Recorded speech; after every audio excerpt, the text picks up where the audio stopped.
Hey everybody, welcome. Today we're going to talk about doing the work. That's what it's all about, essentially. In this video, Paul Layden, who is Leela Games' Chief Creative Officer, talks about his experience and the kind of work and research he believes it takes to design a top-grossing game. And Paul should know, he has worked on a bunch of #1 top-grossing and top-free games, from his time working at MZ on games such as Game of War, to where we met while I was leading development on King of Avalon at FunPlus, to working together at Sega. I think you'll enjoy a bit of a different perspective from many other traditional game designers, and to get Paul's specific perspective on design and in free-to-play. This talk was the second session at the India Free-to-Play Games Conference, and be sure to check this out as well as some of the other sessions. More info in the show notes. Welcome to the Game Makers channel, and be sure to subscribe for more content on free-to-play game development. And also be sure to subscribe to both the YouTube channel and to the newsletter. Link in the show notes.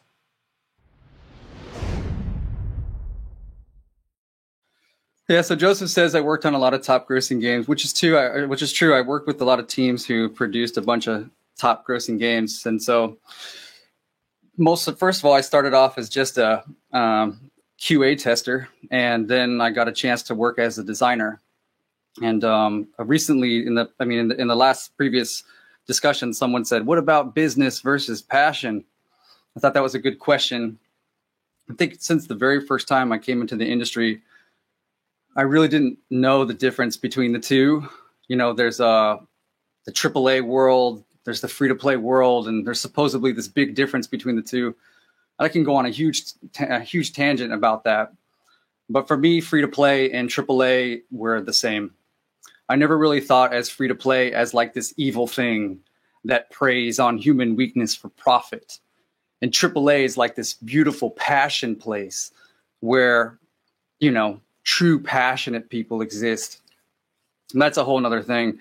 But really, it made me think about the beginning of this topic, like reality versus passion. So today I'm going to talk to you about depth and hard work and how I think it can help make a top-grossing game. And it may actually come off as pretty passionate in the end, even though everything I'm talking about is about making a top-grossing game.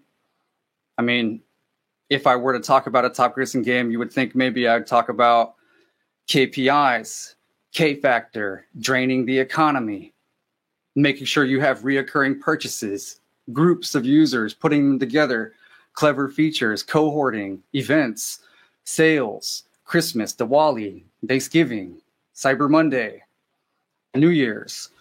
But we're not going to talk about those things today. I think those things are a little bit stuff I kind of don't like to go into. Usually when I give a presentation, I like to talk about basically doing the work. If you've ever seen any of my YouTube content, I just do the work. I really don't want to look back on my career and see me talking about things I know unless I have a really great product under my belt, which is something I'm trying to work on here at Leela now. So without further ado, let's go into the talk. Let's say you were trying to make a top-grossing game in one of these categories, which is known as 4X March Battle. You got Rise of Kingdoms, Ebony, Game of Thrones, Conquest, number 28 top grossing, 46 and 94 as of August 23rd, 2021. Your company's got a big old bank account. Some executive hires a bunch of people, a bunch of artists come in. They got their Cintiqs. They're cranking stuff out. PMs walking around. Designers trying to come up with something. They got to come up with a theme. I mean, what are you going to do to get into this space? This is what the industry is really about. It's about getting into a space. It's about creating something within the space, unless you're totally innovative and you come up with something like, I don't know, Minecraft or Flappy Bird. And if you could do that, then good for you. But for the rest of us, we work for our paycheck rather than waiting to win the lottery. You know, those lottery hit games are tough. A lot of us are analyzing, trying to figure this out. So for the most part, these are some tough games. I mean, let's just take a look at Rise of Kingdoms. I mean, Rise of Kingdoms, here's a little video of it. I mean, this thing's polished, man. I mean, let's just rewind it here a little bit. See? Oh, my video might freeze up for a second. This thing's extremely polished game. I mean, the UI is flawless. The economy flows super well. It's just such an expensive product. So to beat this, I mean, the bar is extremely high. I mean, Ebony's kind of old. Game of Thrones, I mean, they have the IP Game of Thrones, for the God's sake. So maybe IP is not even the answer. So do you make a better version? I mean, Rise of Kingdoms is pretty good. But what do you do about these games, match threes? How do you make a top grossing match 3 game? You got Toon Blast, Gardenscape, Royale Match. I mean, all these match 3 just as equally as one another. They're all pretty colorful, all pretty sparkly. I mean, what do you do? Match candy, match gems, match flowers, match... How many different themes can you think of? You're going to put an IP on this? Marvel match, Power Ranger match. I mean, look at Match Royale. I mean, this game is incredible. Royale Match. I was just playing it recently, and it's got a lot to offer, man. It does it super well. And they did it in the midst of everyone else. Like King.com, where are they at? Right? They supposedly have all the analysis, all the data, all the team, everything. And this isn't by King.com. So how do you make a top grossing game like this? And it's actually evaluated like $1 billion company or something like that. It's crazy. The success on this game is insane. I actually really big fan of this company. Now, how do you do it with a shooter game?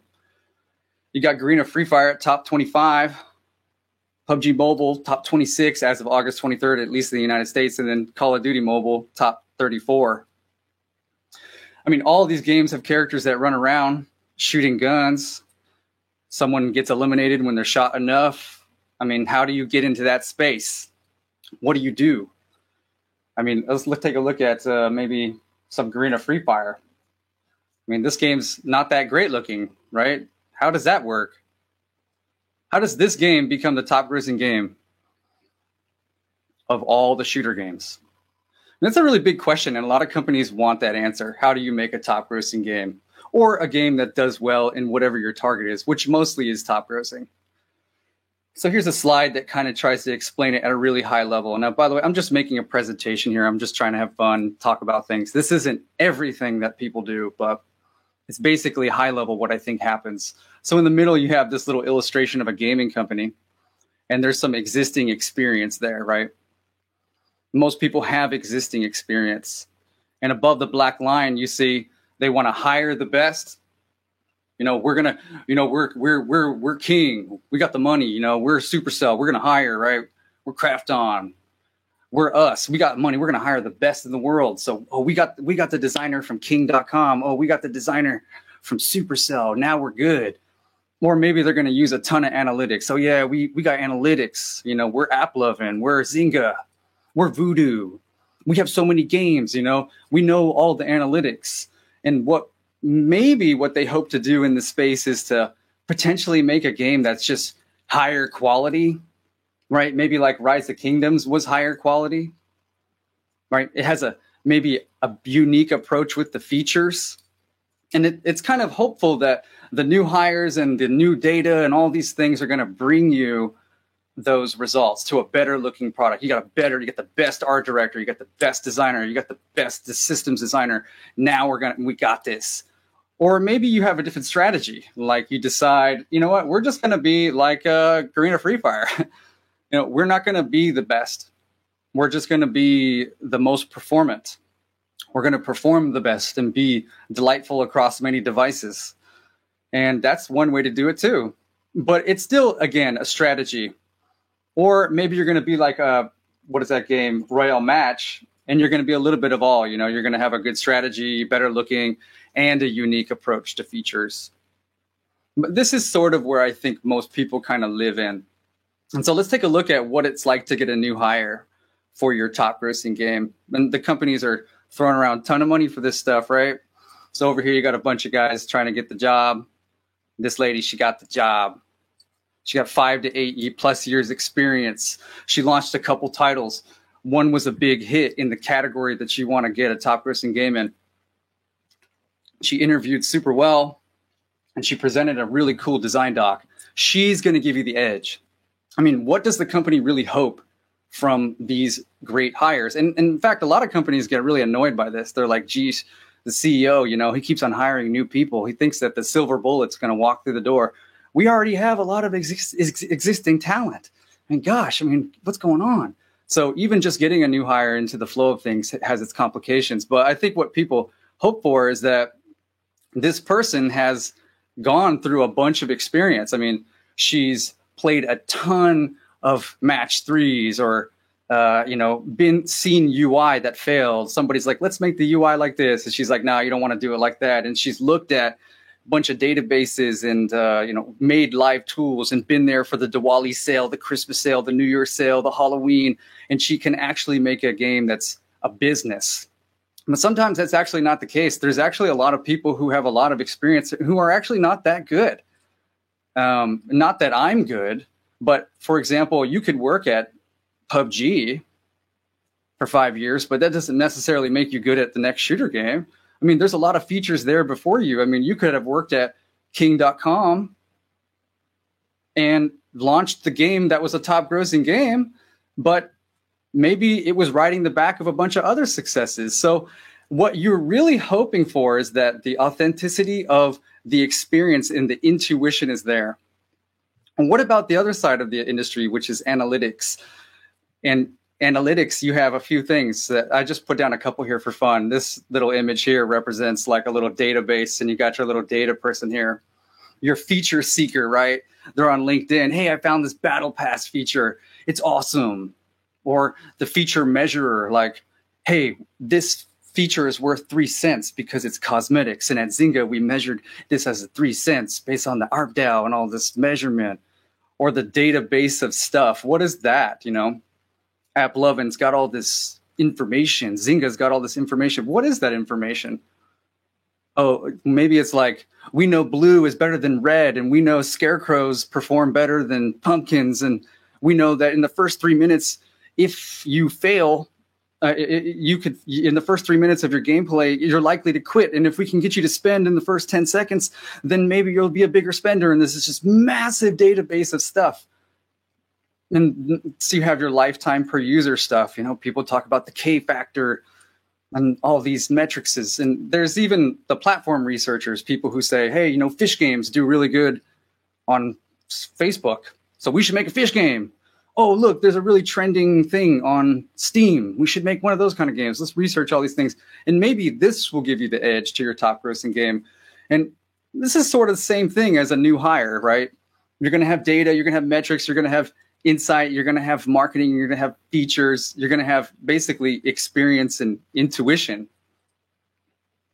You hope that there's going to be something. The analytics are going to tell you, if you're Game of Thrones, it could work because people like Game of Thrones and it really fits this and the color scheme of this. And I talked to this one company, and if we add this clan feature, it'll really take us there. And if you have the right hires and the right analytics, everything can come together. And I think a gentleman in the last call just said it, like, the passion and the business comes together.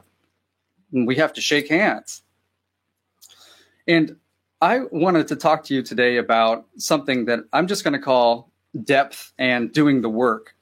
And I think this concept actually equals almost every single concept indirectly, just because of the act of doing the work will actually unlock everything that's otherwise kind of confusing in the industry.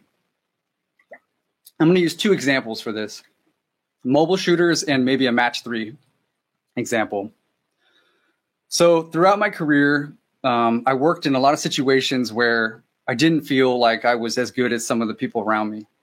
Got these Yale guys, these Stanford guys, they're laughing at games. Ha ha ha, this game's funny. And, I always kind of felt like maybe I don't quite understand what I'm seeing here. How are these games top grossing? How are these games working? So for the longest time as I can remember, since about now going on maybe about 10 or 12 years ago, I've always just studied a lot of games. And I just do a lot of work. And I believe it's a result of that work that is probably your best bet of getting a top grossing game. And I'm going to demonstrate some of that work right now for my attempt at making what I believe is going to be the next top grossing shooter game. And right now, that's my big mission at Leela, is to make a top grossing shooter game. During a dinner one time, somebody was like, "You're trying to make a shooter game? You're crazy." They're just like, "Yes, it's too much." They don't really understand the kind of stuff I do. So let me show you an example. I'm going to switch over and kind of share some depth in doing the work. This is an example of illustration file of me looking at a feature inside of PUBG Mobile. And if I keep scrolling up, you're just going to see these lines pointing at certain features. And everywhere I go, you're just going to see more of that. And if I keep zooming out, you'll see that about 9 months ago, maybe more, I researched every single feature inside of PUBG Mobile. Every single one. Something I've done for a very long time when it comes down to a product that I'm really serious about trying to take down, where I'm trying to get in there. I know every single feature by its name. Even the fact that there's a no internet screen. Do you know what a no internet screen is? A no internet screen is when you log in and there's no internet. I mean, that's a screen and someone's got to design it. Or what about a down for maintenance screen? Or what about the FAQs? What about the push notifications? What about how you jump? What about how you land? What about how you run? Every single feature in the entire game, every single one, I got it by its name perfectly. And I believe that this kind of work unlocks everything that I believe what it takes to actually make a top grossing game. Here's a list of things that I think is what really makes top grossing games. Above all, this is just in my department. And there's really strong people that feel really strongly about analytics and marketing, and we need those. And you know, he's brilliant at those things. And I'm glad that he's on my side, because I really love this kind of stuff. So what I'm going to do is keep on showing you some research and show you how deep that I will go to actually try to crack the code of what it takes to make a top grossing shooter game. And then I'll show you with Match 3 too. So intuition, context, training, systems in UI, knowing why the feature matters, planning it better, making it smaller, making it better, getting shit done, making clear docs, and keeping engineers unblocked is when I wrote down a list of how to make a top grossing game. This is what kept showing up on my bullet point list. Now, every single time I worked on a product that was successful, this was always it. And it came down to having absolute clarity. I mean, absolute clarity that you just can't even fathom.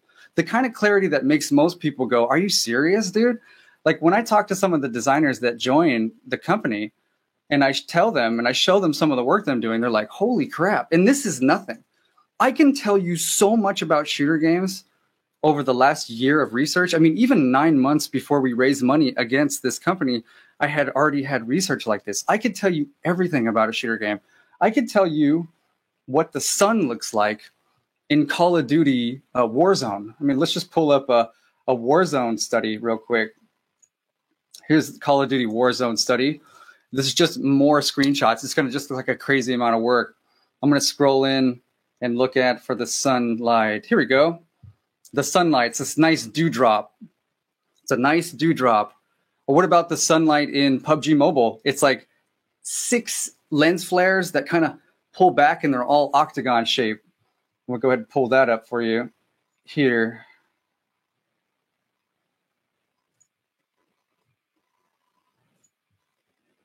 PUBG, every screenshot that I've taken just for environment purposes. Here's the, tons of octagon lens flares, and it's kind of like that in Call of Duty Mobile as well. Call of Duty Mobile research. I mean, I wanted to understand it at such a deep level that I would know everything about the game. When I say everything, I mean everything, okay? Like everything. What is everything about this game? How can we see the shadows of this game? If somebody asks me about the sunlight, I need to know exactly what I'm going to say. How many items are in this game? What is it really going to take to launch this thing? I even know where the best weed is in this game. The weeds of the grass. This is a weed right here. And weeds are really good for the environment. They make it look disturbed, but you only have so many chances to get this, right? Because there's only so much pixels and polygons you can really work with, right? So, a really good looking weed may look like something in Grand Theft Auto 5. This is some super good weeds down the side of the banks. But can you accomplish something like that? I mean, probably not, but it's at least a good example. And it doesn't even stop here. I even have Call of Duty Mobile research similarly, almost about as much as PUBG, not as much, but I had to stop at a certain point because there's so many things you can research at once.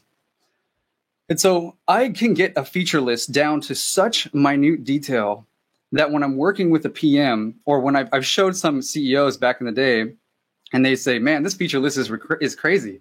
And I'll say, no, man, that's a top grossing game right there. If you want to make a top grossing game, then that's what we need to fucking do. Guaranteed. And of course, there's your own spin, right? You can't just make a copy of exactly the game. So how do you do that? Someone once asked me, which is a whole nother topic. And I'll get into that maybe with the match 3. So after I broke down every single feature in every game, from the sunlight to the shadows to the way that the windows are tinted or not tinted on cars, every single gun skin, every single button, knowing everything, even watching some YouTube videos that are in different languages because they're not explained in English, because PUBG has a lot of foreign language YouTubers that I can't even understand. After I've researched everything, I can then break things down to such an easy way of looking at stuff that we can plan it better. I can know exactly why the feature exists. I mean, in knowing exactly why, not just arbitrarily, not just saying, hey, we need clans. I mean, a traditional feature list for most designers is like clans, battle, shop, clan shop, and it's deep, but it's not that deep. And so this research is non-stop with me. And even if I show you some stuff that I'm doing with my team, this is a research of from a designer that we work with. His name is Premjeet. He was tasked with looking at every single item in Garena Free Fire. And when I told him about this, I was like, yeah, man, it's going to be a lot of work.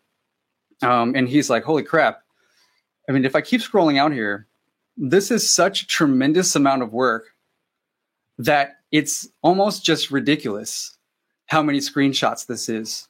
One by one, everything, breaking down every single character, every single gun, mapping it around the entire thing. And I'm able to do this with my team because I lead by example. I tell them, look, man, we're going to be in the business of the shooter game, and I'm going to have to manage a big economy here. I got tons of Saturdays to fill. You know how many Saturdays I got to fill? There's so many Saturdays, so many weekends, so many events. I mean, exactly what level of customization will we be able to give? I mean, this is super important when it comes to context of a feature. When you say you want to add a battle pass in your game, well, how many tiers is the battle pass going to be? Tell me how many tiers is what's going to be in that. Tell me, well, how many tiers are you going to have in that? And what's going to be on tier 20? You think you have something engaging enough to get people to tier 20? And then what's the leverage? How are people earning XP against the battle pass? Do you have weekly missions? What are the missions? And this is extremely difficult industry to work in. You have people who are constantly trying to figure things out. They're like, we're going to slice up the features and know we're going to test it. Some PMs have these big, bright ideas. We're going to test these features in small countries. We're going to get the data back on it. So how could you even know if the feature would work? I mean, if you're going to test clans in a small country, don't you need a ton of stuff for clans to even work? You need a player name. You need a player profile. You need the game mechanic. You need chat. You need a clan menu. You need a reason for it to even exist. It is so intertwined that the better you can really understand where you're going, I feel, is the best way to make a top grossing game. And it really comes down to making clear docs and keeping engineers unblocked. I mean, when you look at the expense of engineers in the Silicon Valley, it's through the roof. Your burn rate is just going down. So when your designer walks in, he's like, yeah, I got 5 years experience. Okay, whatever. Tell me what we got to do, man. Okay, you worked on PUBG. Great. I'm so excited. We got the PUBG designer. No way.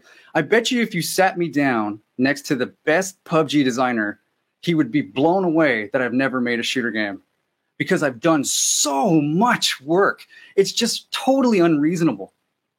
Monday through Saturday, 12 hours a day, doing things way in the nighttime, constantly researching, constantly pushing. And so could this be, how could we make a top grossing game? Well, I can't tell you what we're doing in our mobile game, but let me show you how this type of deep work could potentially result in a top grossing game just through a fun example. And let's use Match 3 as that example. And so here is Match Royale or Royale Match. Every screenshot that I could think was just at least reasonable for this presentation. Okay, so let's say it's my job to make a top grossing Match 3 game, which I've never done, and I don't know or claim that I could, but it would definitely be a lot of fun. So how does doing the work actually result in getting the answer? And so I wanted to kind of go over here and show you just some pictures of, these are some hard drives of mine. I got a bunch of these laying around, and I was going to kind of show you some stuff and just show you a bunch of work from a long time ago that was sort of in the vein of where Royale Match ended up, and try to explain how this hard work and the depth could result into something that is otherwise sought out through buying vendors, trying to use analytics and all this crazy stuff. So let's take a look at a video from 2011. And I'm going to go ahead and open up my Finder here and just kind of drag it in. So this is my Finder on my computer. This is an old hard drive I have, and this is just a bunch of research that I've done throughout the years. Now, this is literally what I think it takes to like make a top grossing game here. So I don't have like anything special to tell you. I'm just trying to show you insight to my work and to what I do and what I hope unlocks top grossing stuff. So you may see some fun stuff in here. Maybe the old school guys remember stuff like this. Does anyone remember this game? So my screenshots and my studies go back super far. They go back so far that I've even lost some too.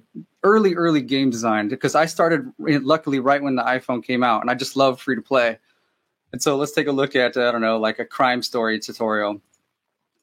So you know how I was showing you a tutorial of Match 3? Well, this is the tutorial, literally, if you look at this date right here, from Friday, December 2nd, 2011 at 2:30 p.m. That says Friday, December 2nd, 2011. And here I am, before you could even record the screen, facing my camera at the damn device, trying to understand free to play. And I'm just going through the motions, just like, okay, here we go. I'm like trying to understand this new game called Crime Story. And this goes way back. We don't have Game Refinery. We don't have Tableau. I don't have a PM. I don't have the best Zynga hire. I don't have a Craft on hire. I don't have a King.com hire. There's no one going to save me. I'm just using my thumb and clicking through, and you can see my younger face in the reflection of the device, and I'm just trying to figure it out. I mean, we're talking thousands and thousands and thousands of games, constantly pushing buttons. And, and I go into these companies and I work with these awesome CEOs and these awesome businessmen, and they're like, "Hi, Paul. Well, yeah, we'd love to give you a job. There's a budget for you." And I'm like, dude, what's going on here? Everyone's walking around, buzzing around. Everyone's got their big ideas. Somebody just got off their last article. And I've been hammering and researching and trying to understand free to play for as long as I can remember. And it still doesn't guarantee me the success at a top grossing game. So here I am just playing it out. Or what about this screenshot here from 2014? So just so I can potentially prove the fact, just because it probably would be good if I go to, what is the name of that game? It's called, what was that thing called? Morning Line. If I go here and press M, Morning Line, where's it at, guys? Oh, it's in my Match 3 folder. Sorry, Match 3's research, Morning Line, video. Here's my videos from 2014, and this is the file that I have open here. This was me trying to figure out every single level in a Match 3 game. It cost me around $300 to do this, and the company didn't reimburse me for it. I was just trying to figure it out. So I researched every single level, every combination. I was just curious. I mean, I was told we may work on a match 3. Do I have any ideas? So I went the distance. I tried to figure it all out. And I chose a relatively less known match 3, hoping that I could find simplicity in it and maybe it would end. I wanted to see the levels repeat. I wanted to see if it was possible to see how this thing worked. So let's go back to Match Royale and then go down to a time when I was working on a game called Adventure Communists. I made a YouTube video. I was trying to make a game that was better than Adventure Communists. Now, this may be too lengthy. I don't want to get into it. But essentially, I tried to make a series of videos where I was trying to make a game that was as good or better than Adventure Communists. And I came up with this idea, and it looks like this. So this is the game. There's a bunch of stuff down here that you click, and there's people up here screaming help. And then there was this idea that there would be a bunch of zombies running towards this structure, because I noticed that AFK Arena had an incredible advertisement that didn't even make sense for their game. It was just a lot of zombies running at a hero. And I thought, if I could build this mechanic of a lot of zombies running into into a hero situation. If you see here, it says AFK Arena is advertising with content that doesn't exist. Simply why? So I thought, if I could get into this space, I could potentially create a design. And how did I come up with this design? And would this design even work? Well, it comes from, years of recording stuff and just thinking about stuff. And I thought, well, maybe if there's someone screaming help and it's this whole situation, it could be a theme that works, a brand that works, and a game that works. Fast forward to a time when I got a deck from an analytical deck from Liquid and Grit, one of the best decks out there. I mean, Liquid and Grit is like one of the best for when it comes to analytics on games. And I still have that deck right here. And if I scroll down, it said, hey, there's this game called Piggy Go. It's like Piggy Go introduces Lily's Kitchen. And so I decided I was going to study Piggy Go. This was in, I forget when this was. This was like a couple months ago. I took every single game, every single picture, and I started to maybe try to, make improvements on it. I was like trying to design things for it, look at all the Facebook touch points. How are they trying to integrate Facebook? And I'm just super curious. I'm just super passionate about this stuff. And what's so cool about Piggy Go, I can actually pull up the research. Here's all my my videos. You can see some of them. This one's at 9:54 p.m. on a Wednesday. And I work all day because I work on an American schedule and I also work with India.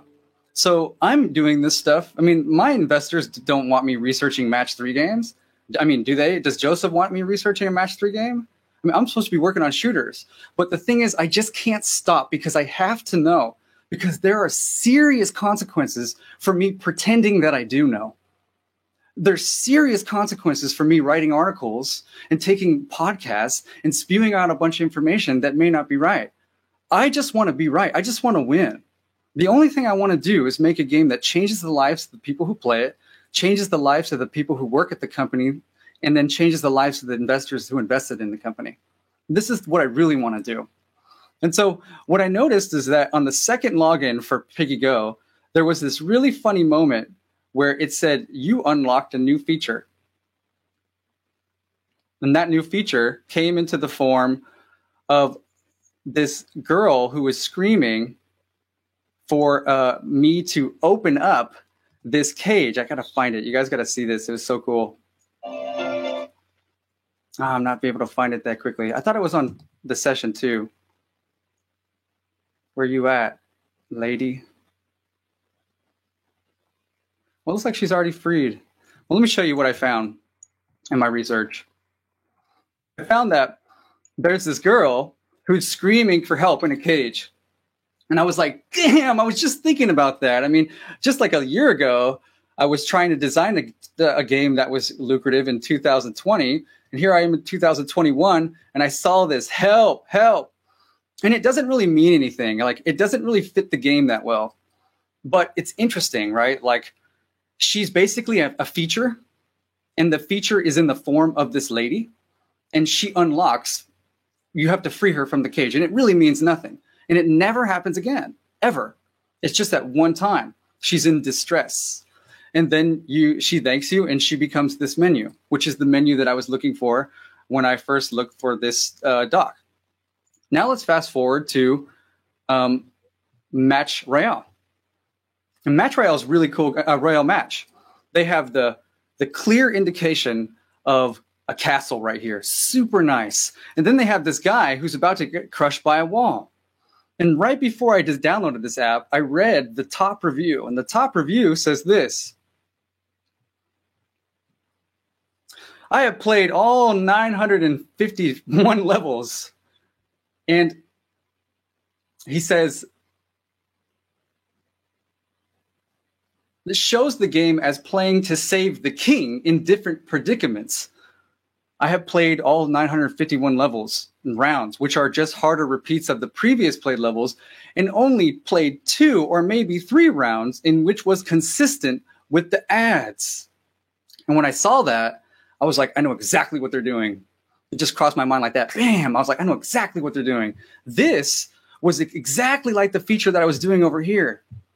I was trying to create a feature that was sort of baked in that would really help improve the ads. So I'm thinking about everything as a free-to-play designer. How does the store look? Even though we're just beginning on our first mobile shooter game, I know exactly how I want the store to look. And I know exactly how it's going to be for your first-time user experience because I've seen so many first-time user experience. I know exactly what we're going to sell. I know exactly how it's going to feel, everything.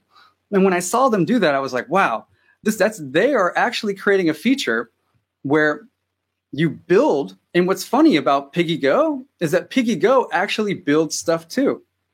You build out your island. And so I was like, Jesus Christ, this is pretty much like Piggy Go.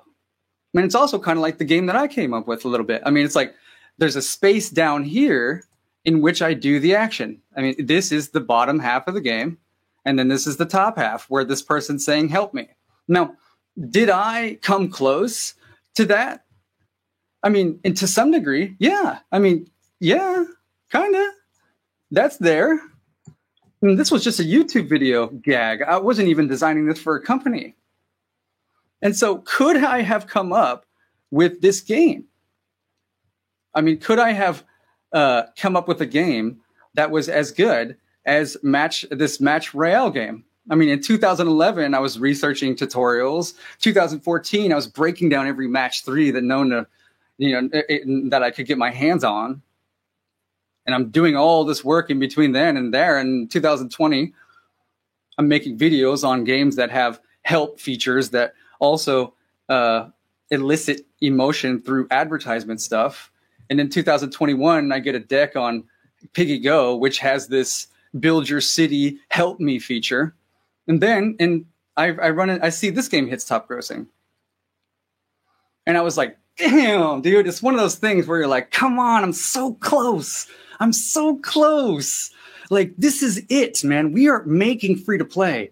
None of this like, oh, know your feature set and stuff like that. Of course, know your feature set.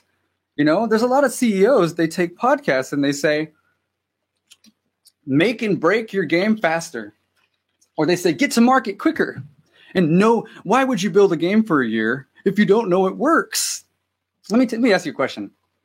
What part of this do you make and break faster? What part of a big ass, expensive, crazy, marketing gnarly, free-to-play experience, systems UI, flowing art? I mean, how do you take a black screen that has no art on it and then turn it into a screen with art on it that moves around, and then suddenly there's value? And then I give it away for free, and then somehow it comes back simultaneously a top grossing game. How the hell do you do that? And so there are a lot of ideas out there, and I think a lot of these ideas should be totally looked at. I mean, I look at analytical decks if I get my hands on ones. I like listening to podcasts and hearing all of the latest trends. I like doing all of that. But the one thing that I'm counting on more than anything, and I'm just praying that it really works out for me, because this isn't the end for me. I still have work to do. And this presentation now is sort of just for fun. Like, I'm not even a presenter. I don't like writing blogs. I don't like being in podcasts. I just want to do the work. I just want to create that result. But there is a lot to gain from the entertainment information area, building your socials, taking interviews, writing those types of blogs and stuff. You can earn a much higher salary and things like that. But God, it must be so stressful to really not know, It feels so much better to know. There are people who work on PUBG and don't even know. I wouldn't even really know what to do with somebody who's from Call of Duty Mobile. Joseph told me today, hey man, we got this guy, he's the lead designer of Call of Duty Mobile. I'd say, whatever. He can kick rocks. You know what I'm saying? What'd he do? I mean, what time did he join? What's going on? I mean, I got it. I'm trying to figure this out. And so the depth, if you look at this now, if you do the work and have the depth, you can have the intuition to potentially make those decisions, but you got to do the work. And if you want to introduce a feature, if you do the work and you go the distance, you will know context of why the feature exists. If my engineering team cannot introduce a feature, I know exactly what I lose. I may not be able to put a metric to it like how somebody would probably put it, but I know if we don't have a certain feature and I lose that currency, that it really hurts my daily login. I need to put 30 things in a 30-day login, okay? And some of those things are more valuable than others, and some of them are trash. And I can't give away value on top of value on top of value forever. So if we're going to be making a feature, you need to know the context. And when I'm working with the team, because I work so hard on my craft, because I do the work, training is like no problem.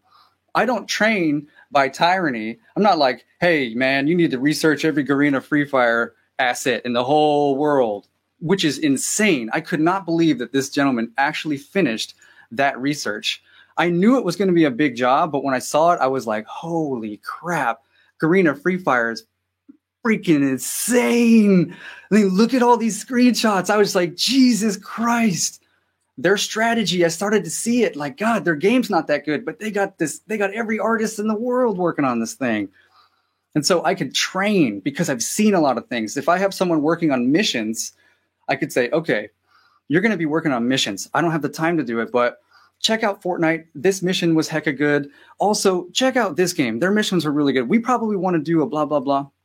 You'll know why if you do the work.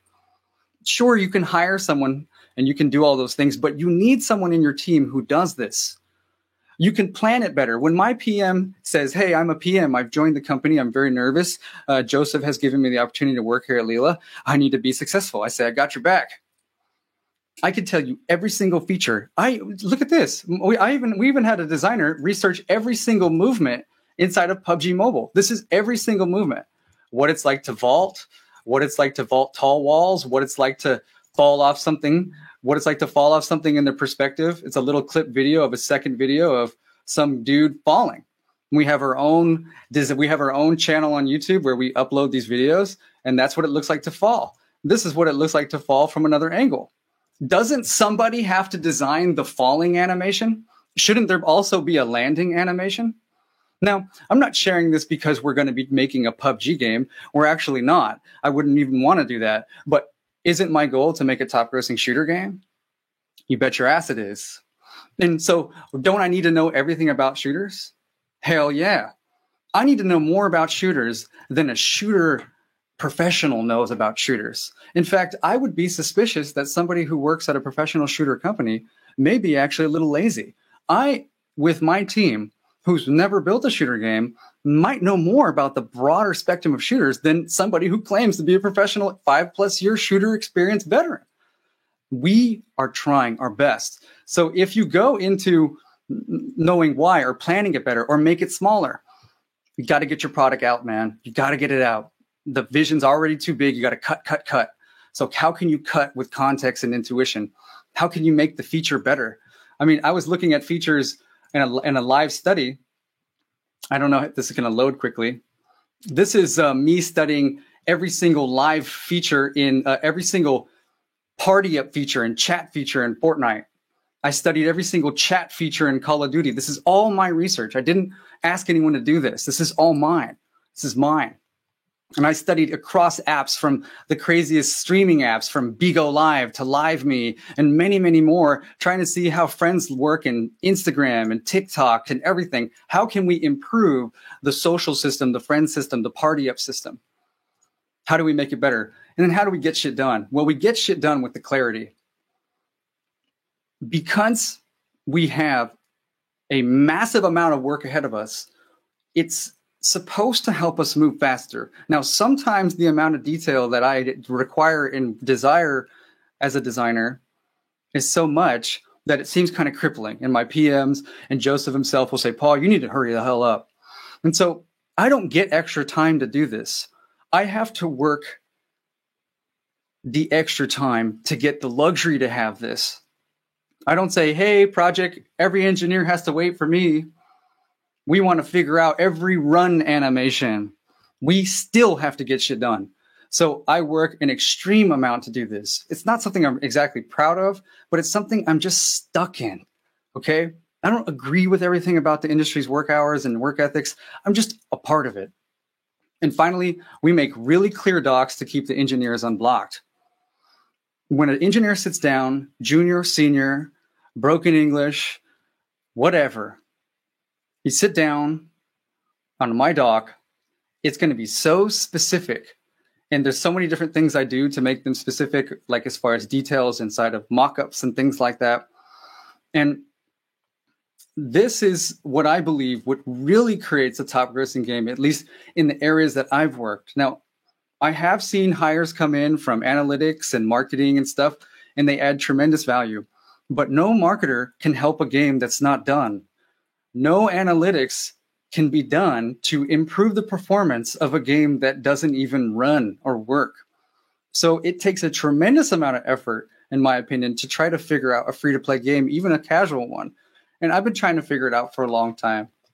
And so I'm not here today to tell you that I know any specific answer or any way to help your company make a top grossing game. But I will say that something I miss in the industry, which was, I think, a little bit earlier on, is that there's just a lot of hard work to be done. And there's no special magic in that. And so I thought this talk was actually kind of strange, because I didn't really have a magical thing to say that was going to unlock the potential for you to help your company, however big or small it is. And some companies are so big, they can't even work hard anymore. They have too many meetings. It's too slow. Some things are, some people don't even know that this amount of work actually exists. When I show some people this stuff, they go, what the hell? Like, I have seen really professional people react like, damn, that's a lot of work, man. You're crazy. And it's like, I kind of am, man. Like, this is serious for me. I really, really want this. I want this super bad. And I don't know if Leela can make a next top grossing shooter game.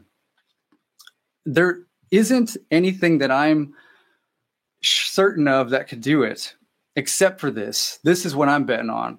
And I'm happy to invite analytical thinking and marketers and all those things that Joseph can bring to the table and all that stuff.